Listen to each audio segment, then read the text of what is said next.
Un,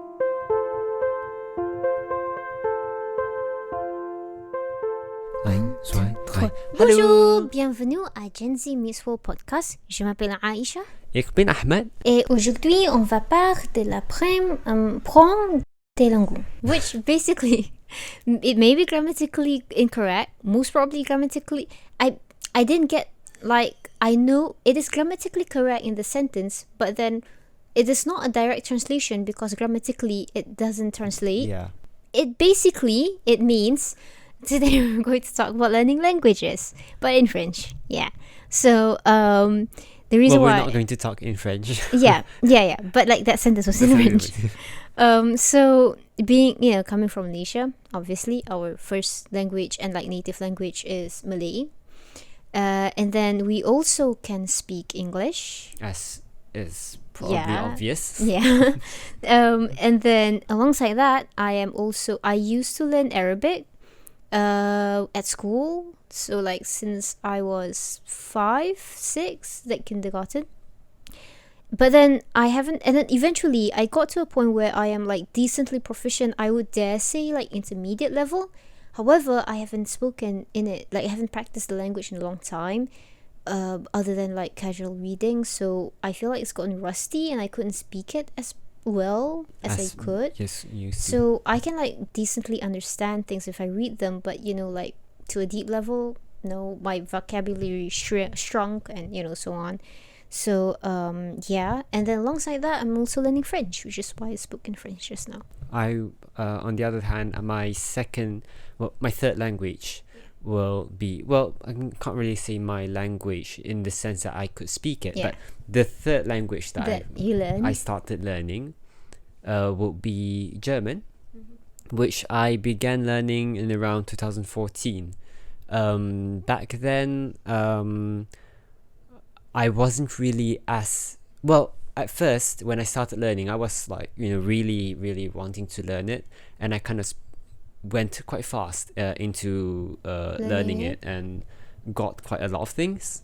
But then eventually, I kind of the excitement died out, and I only began to get back into it around last year. Right. Yeah. So I feel like basically, I thought that we would talk about like learning languages just in general.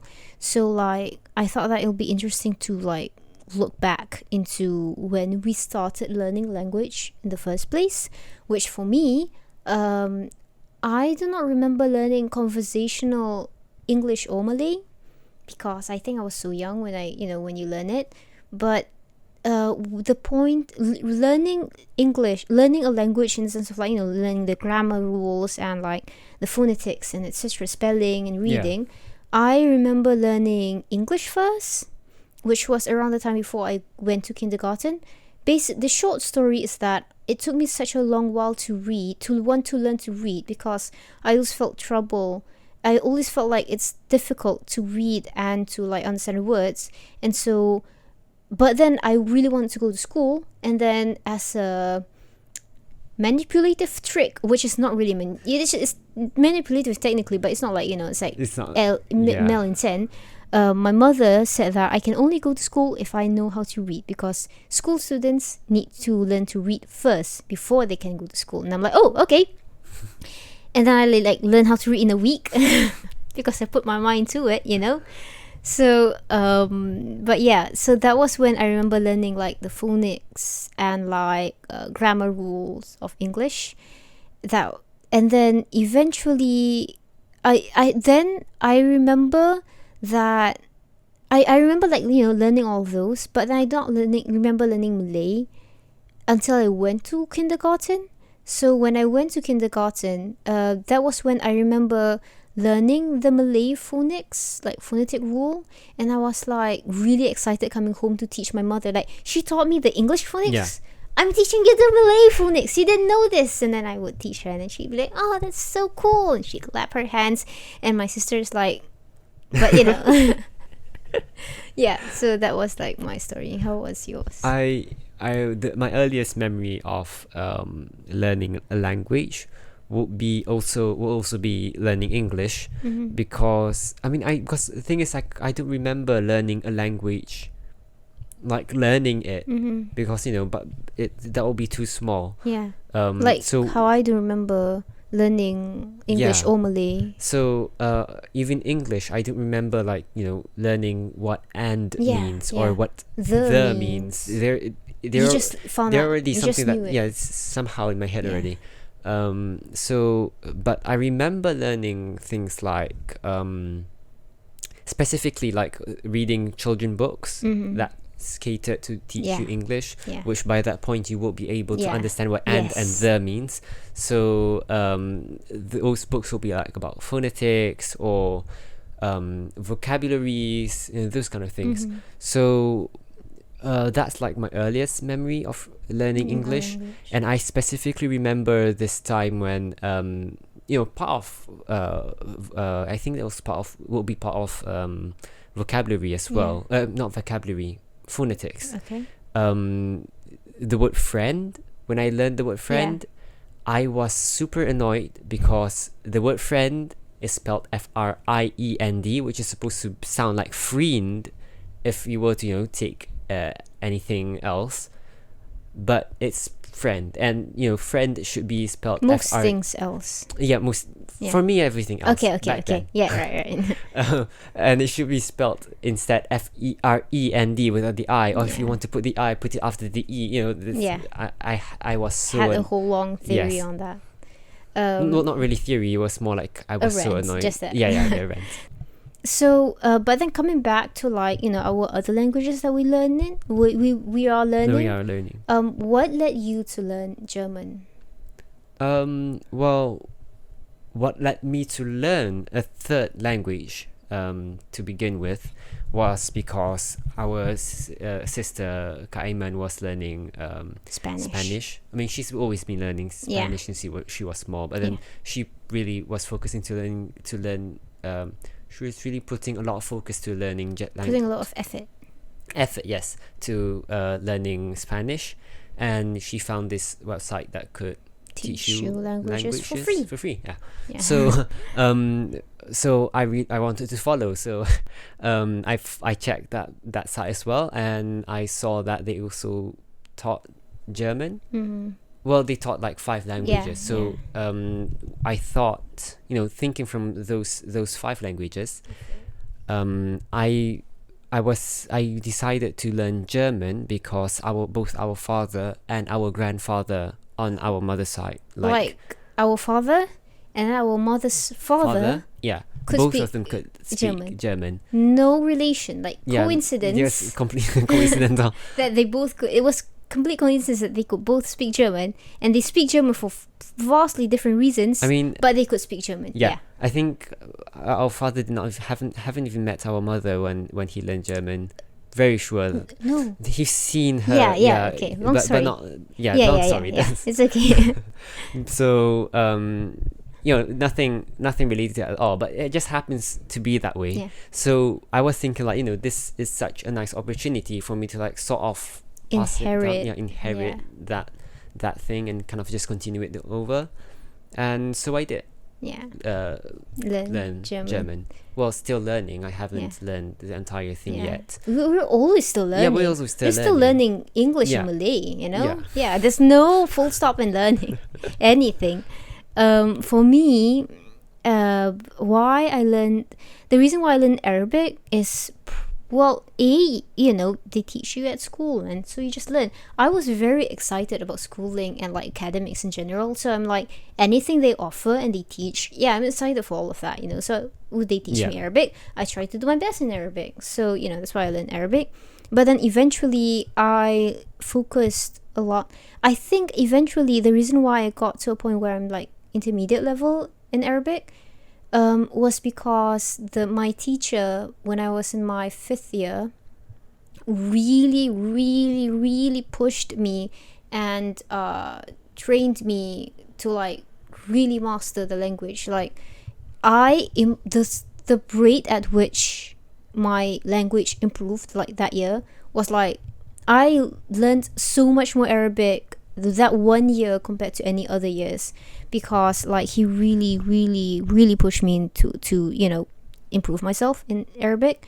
I don't know why. Maybe it's just thought that I could learn it and I just want to teach. But then anyway, so I just learn because I'm excited. Yeah. And if I appreciate teachers who are very proactive and really pushing you, because I'm like, yes, that's cool.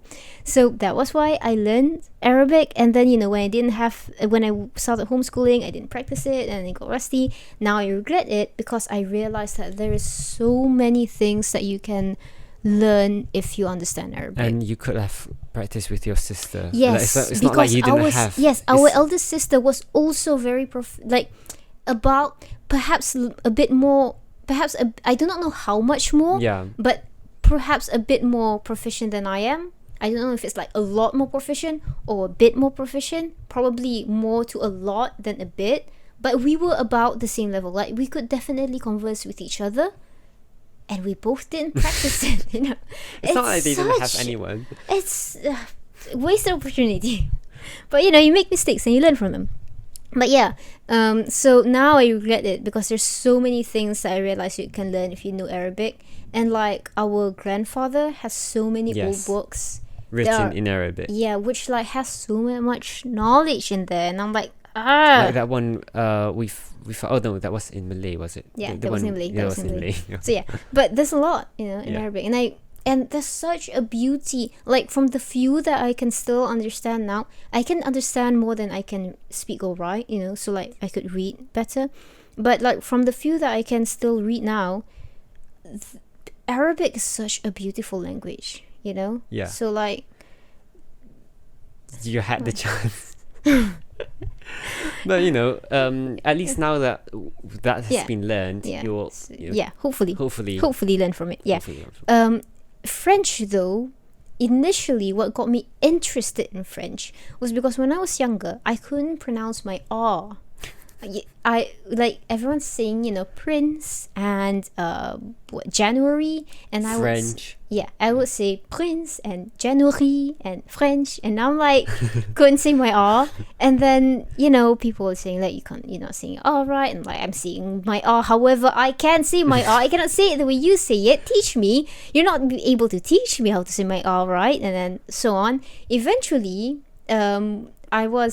I realized that in the TV series Madeline, which we watched when we were younger, Madeline's like a story of like a French girl, I think living in France, but then she speaks. Yeah, but then the TV series is in English. She got lost in Paris. Yes, in France. But then the TV series is in English. So how they did it is that they made Madeline speak English with a French accent. So and sometimes everyone else also yes, everyone French. In the story, and except for Papito, who's Spanish. Spanish. So but then so they would speak in French accent, and sometimes they would be French words. So they say words like trouble, and I'm like, that's how I say my R. And I'm like, telling my parents like it is correct. They say it that way, and they're like, no, that's French accent English. That's not English. It's like still not correct. Like some people can't say it. Yes. But it's still cool if you could learn to say it correctly. And I'm like, okay, do they say it like that in French? They're like, yeah. I'm like, okay, I'm learning French. But then, I was still young. And then back then, there isn't as much opportunities, like sources available for you to learn a foreign language for free. Yeah. I mean, you could it's less accessible. You could learn almost anything, but it's not really accessible. Yeah. So it's harder. So it was until that time when our sister found that language learning site, and then I started learning it from the same site and also other sites. Like I was already reading a few write-ups on French. Before that site per se, our sister did find like a few other sites. That was when I started. Before that one, right. Exactly.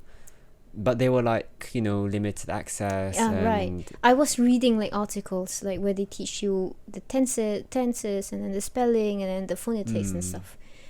So I was like kind of like casually learning it. But then the moment the whole Madeline story was what got me interested into learning French. But then it didn't really push me into learning it until when I was still young. I found out that our grandfather, the same grandfather who could speak German, could also speak, like he can speak he's proficient in Malay, English, Arabic, Japanese, and German. And who knows, he can probably speak other languages too, because he was going to further his studies at Russia. He might have been able to speak some Russian back then. So, and the reason why he speaks German is because he worked in at Geneva at the United Nations. So he could probably speak French. Yeah, living there. Like, even if he's not proficient in French, he could probably maybe he might even be intermediate level French. You know? Yeah, like, you don't know. So and like, the amazing part about him is that even though he doesn't practice it, like, he doesn't have any practicing partner for that long, he could still speak. I don't know Japanese because I've never heard him speaking Japanese, but I know he could. But like German and Arabic, definitely he could still speak until he's old.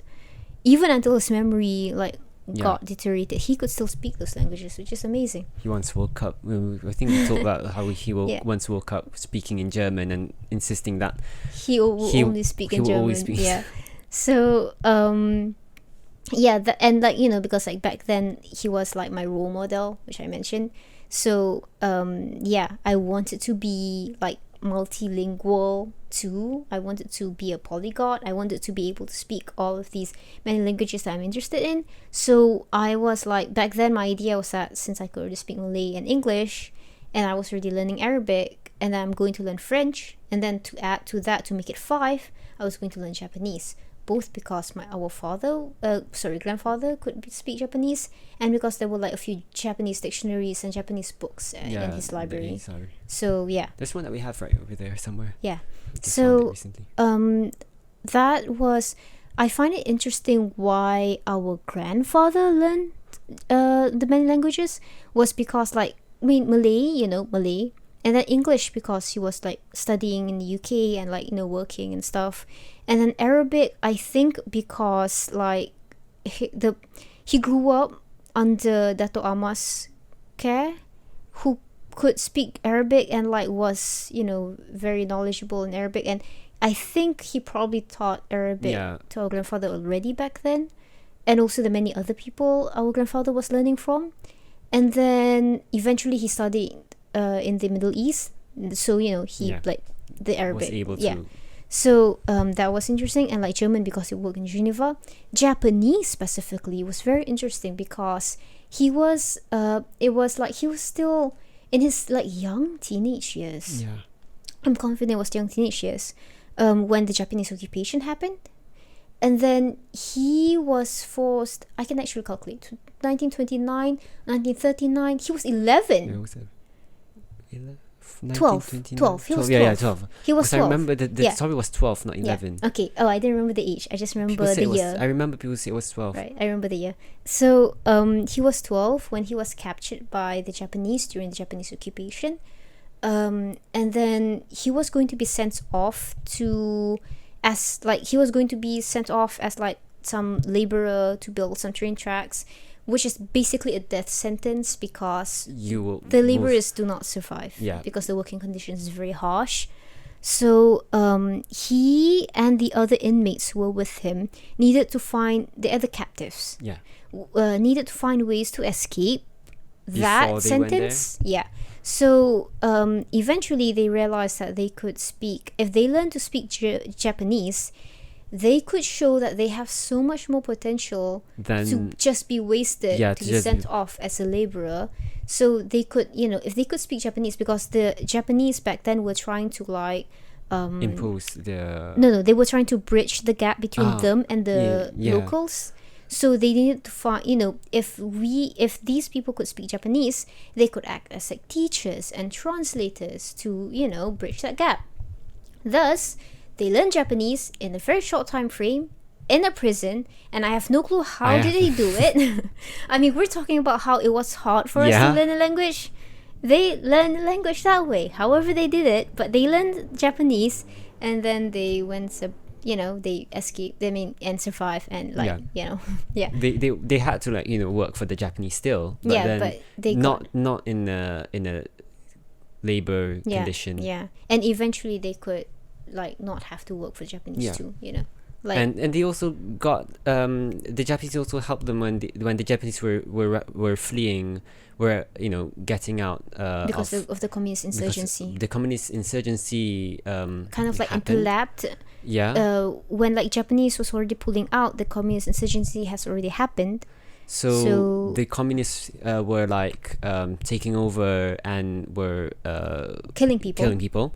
So and the our Japanese grandfather was one of the people who were trying to kill because our grandfather was saving people. Yeah.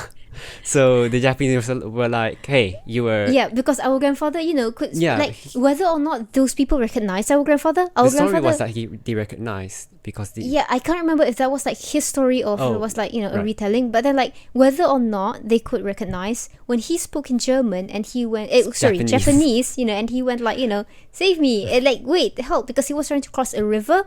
The communist was after him. He needed to cross a river. And the Japanese were on a ferry or a boat. And so he was like, wait, in Japanese, however you say that. And then they're like, oh, come. And then they're like, get your bicycle. He was like, oh, no bicycle. Get your bicycle. And then, yeah. So, yeah, that's the story. Which, is like, I guess, an interesting condition for you to learn a language.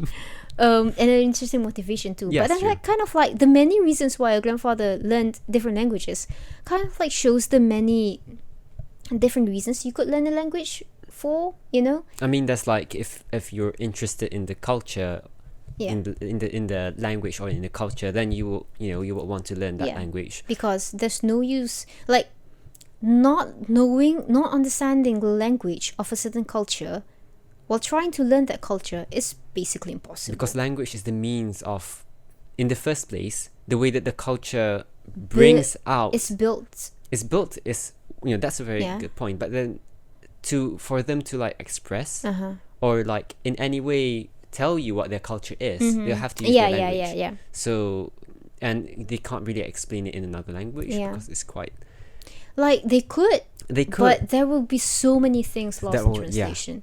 Because like the moment when you are decently proficient in two different languages, you would realize that it is impossible for you to directly translate,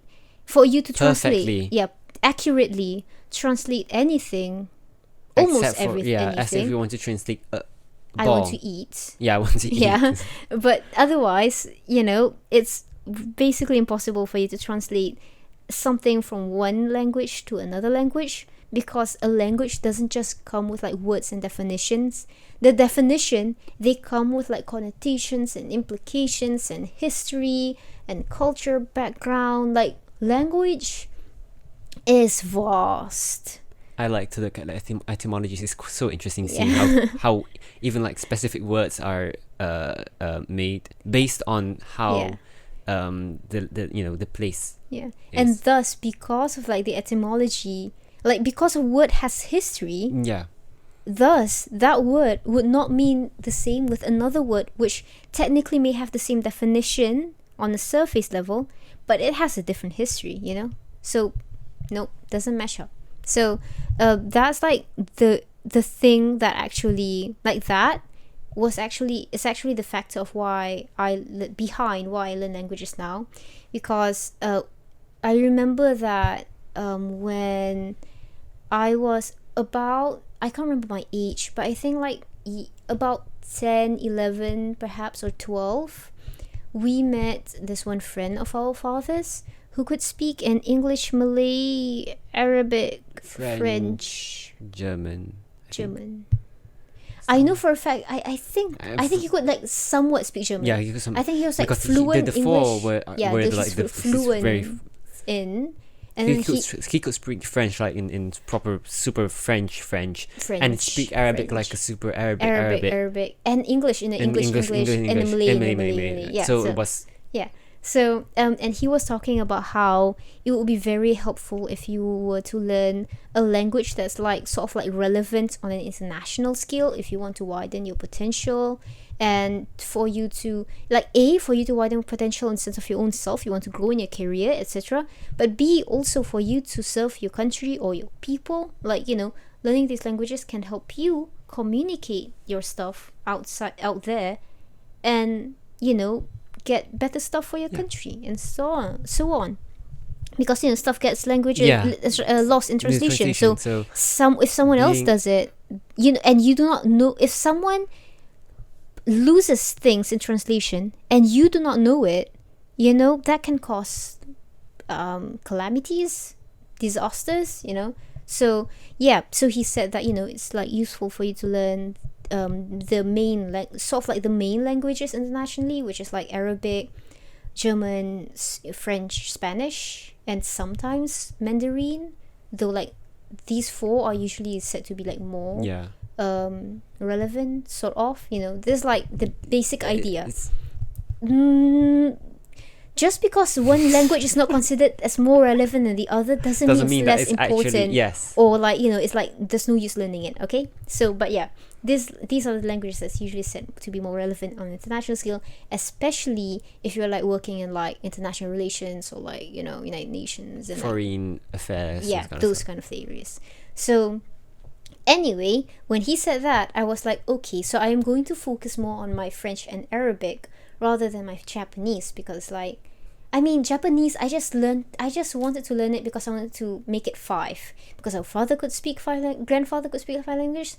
I want to speak 5 languages. No other motivation than that. So I know some Japanese words, very little Japanese words, but there's really not much else other than that. So yeah, so I thought like I would focus more on French and Arabic. But then eventually I realized that because like realizing that things get lost in translation, I realized that being a person who really wants to learn everything that you can learn in this world, I realized that it is impossible for you to learn everything except if you can understand all of these other languages, or at least speak it somewhat. Then you can understand some things. Like limiting your language skills is limiting your potential to learn other languages, because learning a new language doesn't just unlock that language. It unlocks this library of things, knowledge treasures, and it also just knowledge, things that you could information, everything in that language. So it's really really big. Yeah, why? Like limiting is like, because like you can things get lost in translation. So there's so many things that if you were to try to translate, you would have to, there's three things. One is that problem where you would have to try to keep to the original text, but then at the same time sometimes you cannot keep to the original text because it doesn't bring the same meaning. For example, if you were to just directly translate garden in English, in between from like Arabic to English, you cannot bring the same connotation, because garden in Arabic brings so much unless more. If you're literally just talking about this a garden. Yeah. But then if like if you're saying it in a more imagery, poetic sense, garden brings a big, like, garden in Arabic is like a paradise. It's like color, it's like life. So like, whereas in English it's pretty, but like, especially if you're a fan of they gardens, would have to give an adjective like garden of life or garden of something. Like garden itself doesn't bring that same sentiment as garden in Arabic. So that's that. So you would want to either have to explain it, which is no longer what happened, or you would have to find a different word, which goes to the next one, where you have to understand the culture in between these two to like be able to like translate something to find some substitute.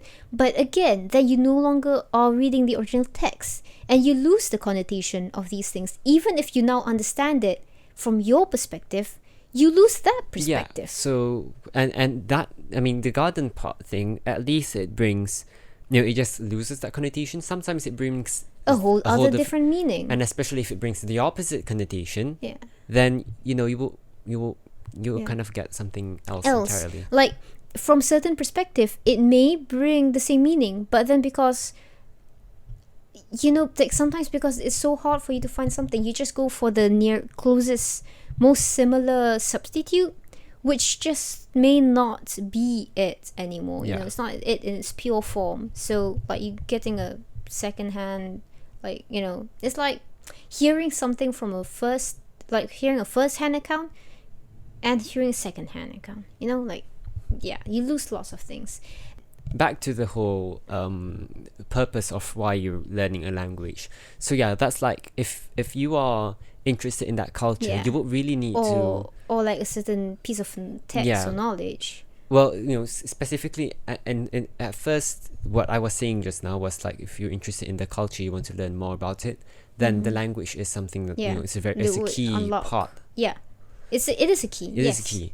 So unlock it. yeah, and then if you interested in some sort of a text, some sort of History or just knowledge in general. of a certain specific, just yeah, knowledge in in general. Like, because like, Yeah. you know, if you were to look into history, if you want to study like the history of Malacca, so you may want to read the history of Malacca like from the Malay text. Yes, you do get all of these accounts, which is like the most important, most vital accounts that you need to get. But you may also, like, in learning history of a certain place, you would also want to learn, like, it is also relevant for you to learn like the perspective of others, you know, Yes. how others perceived you. And you may, reading the account of like in Malay text of how others perceive you is not the same as reading the original text from the other perspective of how they perceive Which you. is why I'm really interested to look for like the Portuguese account on Malacca. I have found a few, but then I couldn't understand yeah, it. because you can't know. understand it. So I could that's- only read the translated text. But then I did find some French ones, and then yay! So, but yeah, yeah. So, you know, like, if you want to like unlock knowledge in general, having a wide, knowing more languages would. It's like sort of like if you were to imagine all of these languages and the many words in all of these languages live in the same pool. Like, it's just Yeah. a gigantic vocabulary pool.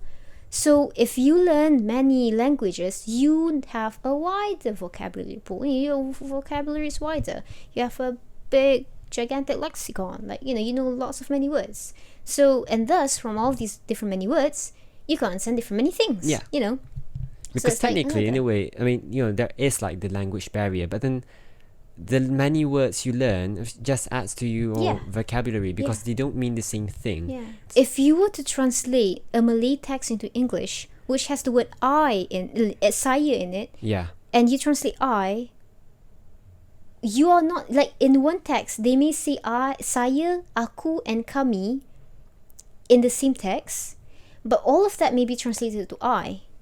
And yet they do not mean, they mean And you different things. haven't Saya, even aku, included and kami things like- means different things. Like- then like they mean the same thing, Yeah. but they bring different And connotations then and there's implications. things like batik and better, which Yeah. are different Even types of more. I. Then, you know, Yeah, like, so you cannot, like, you lose, you may go like I, asterisk, and then yeah, a footnote, footnote. this, that, but you know, you kind of like still lose like a lot of it. So if you do not learn the language yet, yeah, they're helpful, super helpful. You know, like if, like, for example, me trying to read Portuguese accounts of Yeah, Malacca, because I you know, probably would, yeah, helpful. in this current Time time, situation. I will not be spending my time to learn Portuguese, Portuguese just yet, to read yeah. that, because I might do that, but then like, yes, it's no, like not at this not moment. wise. I might Because- do it. Right.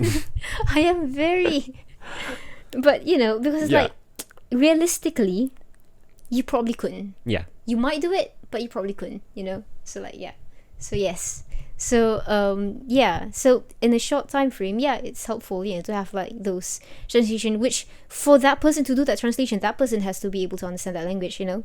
But then if you really want to go in it, it's kind of helpful for you to then, you know, choosing what language you want to learn will go into why do you want to learn a certain language, you know, what's like your objective. So it's either to understand the culture, like you mentioned, to just widen your knowledge, like I mentioned, or in fact, if you are looking to widen your potential in a job world, you know, like Yeah, to in get career. yeah.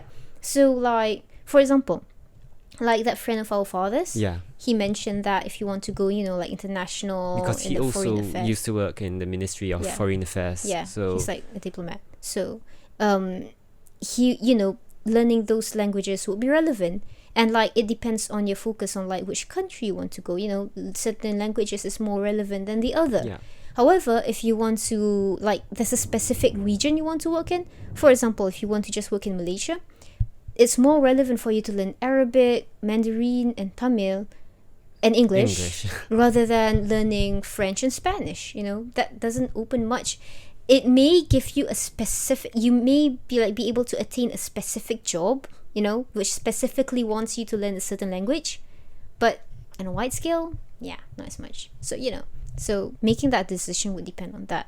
And then lastly, that I thought is often like brought up in learning languages is that the question of is it relevant for you to still learn languages that are sort of like considered less relevant, like for you to preserve like very minority ethnic languages, not in the sense of, when we say minority, we don't mean like less important, or when we say less relevant, we don't mean less important. We're saying like what people usually call it. And in this case, minority could also mean less spoken, or at least or like spoken the population, by the amount of people who could speak that language is smaller.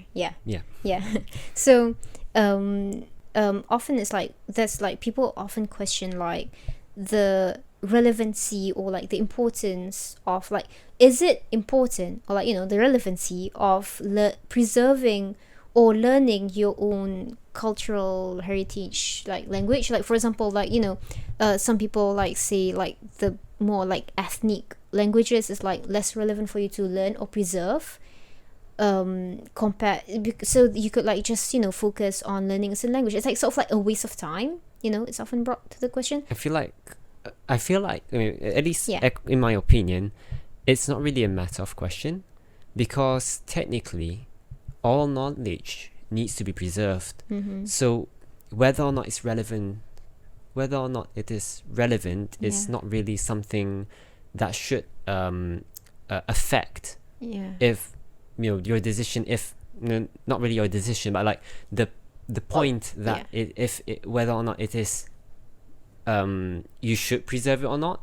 So whether you should preserve it or not, that's how you say it. Because in the first place, well, knowledge is one thing, but then you also should preserve culture and heritage, because language and language is a very big part of culture. That's how I said just now.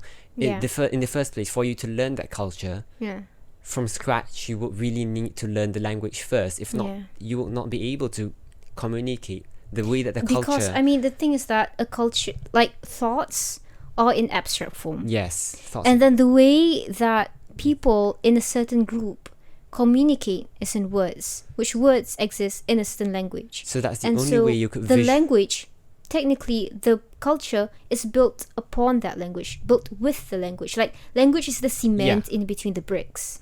So the only way you could project that language in its the culture in its pure form, in its most accurate. Sort of like the direct translation from the abstract form in the mind would be through that language with that connotation, that history, and that culture. So that's like the reason why it is very important to preserve a language, however small it is, because it really captures a lot of things. With the language, like the whole connotation and etymology and especially if like that language is like your language, like your ancestors' native language, like I feel like it can be our tagline. You are built like a society. You are built from your history, like who you are. It's like from what you learn from your history or what you understand of your history. And a society is built upon their shared history, like your memory, the society, their collective memory, which equals history, and what they collectively understand is their history. And so if thus, you forget that, then like, because like if you couldn't understand your language, it will hinder you from being able to fully understand your culture and heritage, and then you couldn't understand your history, and you will. It's kind of like back to the whole losing your memory and losing your identity, and losing what you've already learned. Amnesia. Yeah. Yeah. Because So- the society has learned so much in the past, yeah. and you're kind of just ditching it out. Yeah. Like talking about this, like always reminds me of this headline that I read, which mentioned that I can't remember. I think like 2030 or something. I can't remember the amount. There was like a certain number, a very gigantic amount of languages are like expected to be extinct, and it just like struck me. And like There's this one video of this old lady who's the only speaker of this one language left, yeah. and so she doesn't understand what people are saying because she Yeah. can't speak, and nobody understands her. Yeah. So people at least kept like a recording of her Yeah, talking. so that they could have some Yeah. And example to then at she least try to yeah. So preserve and then some- she passed away, and we only know it from that. yeah. That's the only thing that we No know one about that speaks it language. anymore, No one and- speaks it anymore. So I'm getting goosebumps. Oh man. So yeah. but yeah, that's And that's that kind of shows why you should try to be bilingual, you know? Yeah, true. So that you can try to communicate your language to others. if and not then- eventually Yeah. the language will. And why you should try to teach your children and your friends and your siblings and your etc. You know, like. I mean, yeah. it would probably be a bit awkward to just go to your friend, hey, let's No, I mean your own language. You know, Yeah. like your friend in your region. In your region, yes. Yes.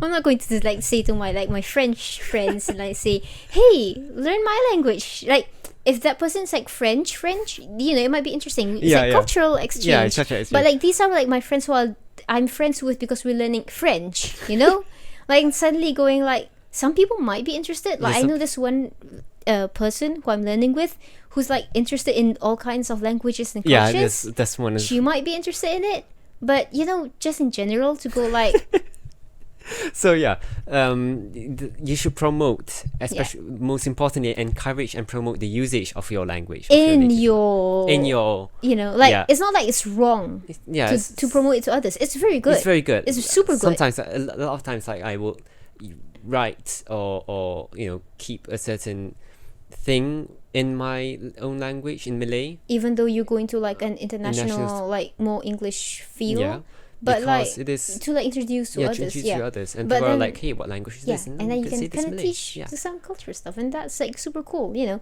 But then like it is most important for you to promote and encourage your language and like the people who's supposed to, Yes. you know. I mean, to bring what this friend of mine who I study German with Once said? on what yeah, I'm sorry. what he once said. Once I just said. got what he Okay. said. So he was really disappointed with how when he went to this country once, Mm-hmm. and they don't play the songs in the language of that country Yeah. on the radio, Yeah. and their TV shows were either in Mostly, English Yeah. or English but dubbed in their language. So when when he sees that, he's going there and not really seeing the culture of that. You see it's a different culture, but then they're kind of like Dilute it. dilute it. Yes. Yeah. So comparing to where he lives in Wales, they have like, even though it's in the United Kingdom, they have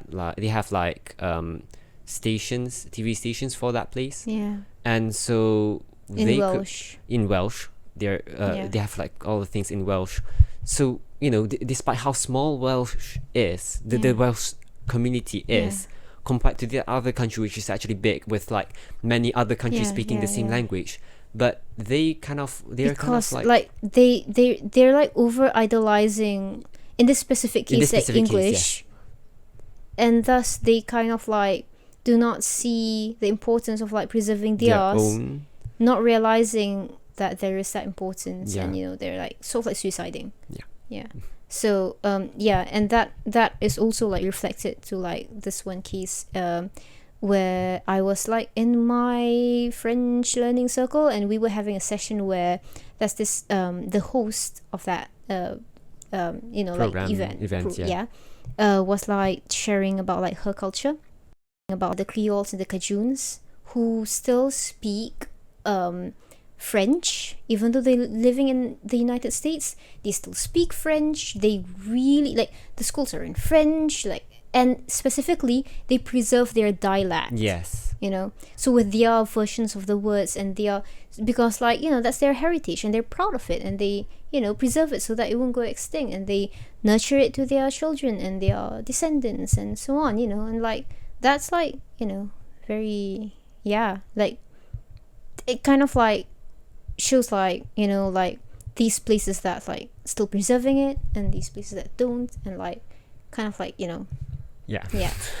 So that's how basically our take on learning languages, and also languages in general. Like even the languages that you're still learning your own language, but then like, you know, the way that you treat your language, and the way that you see languages in general. So feel free to leave like a comment or an audio message. Because it would be nice to hear from you as well. Because what you think of learning languages, if you have like, you know, tips on how to learn languages, and what language you learn and you speak natively. That would be very interesting to know. So thank you so much for joining, and do participate in more of our conversations next time. We're excited to see you again. Bye.